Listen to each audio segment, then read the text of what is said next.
I've said that many times, and I've also said there are certain issues we should not politicize. War against corruption, issue of economy, and issue of security. We, irrespective of our political persuasion, we must find common ground to work to deal with matters that affect certain national issues. Corruption did not start in Nigeria 1999 we returned to civilian administration. It's been with us for a pretty long time in different sectors. You find it in academic institutions, you find it in religious establishment, you find it in the private sector, you find it in civil society, you find it in every fabric of our society. Now, when you narrow corruption to politicians, you'll be missing the point. We must take it as a collective issue. And when we look at it, how it has permeated our system, what we need is to build a national movement, a national consensus, irrespective of your background, irrespective of where you come from. Enough is enough. The bleeding of our country is enough.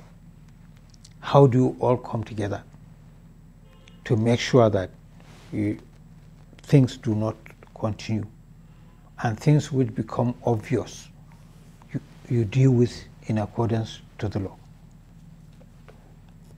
If I find myself in a position of authority, for example, come 2019. If you are president. Whether president or whatever, if I find myself, I cannot go for finding.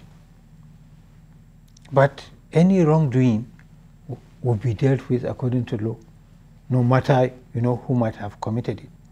But when you move that, the news is always when you are not in power, then that is when your wrongs are known. When you are in power, do whatever you want.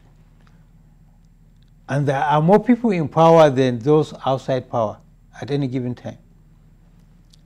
Then you will be encouraging corruption, because those who feel in power will feel they are protected by the power they now enjoy. And this will never work. This will never work. So I have always been propagating this issue of that, look, PDP or APC or Labour Party, ABGA or whatever, Christian, Muslim, Hausa, Fulani, Yoruba, Ijo, Efik, whatever, let's all say, look, enough is enough. Let's try to draw out the do's and don'ts in respect of every sphere of our life. It has to be this kind of movement if you want to deal effectively with corruption. In the public service, it is there. Most directors tend to end up even richer than quite a number of governors. How do they get that? People tend not to talk about it. How do people get chieftaincy status? How do people get honorary doctorate degrees? How do people get recognized in their churches, in their mosques? Is it not what they do? Is that within their legitimate means earnings? We ignore all of this, and we tend to, for political reason or whatever, look at it if it's tainted politically.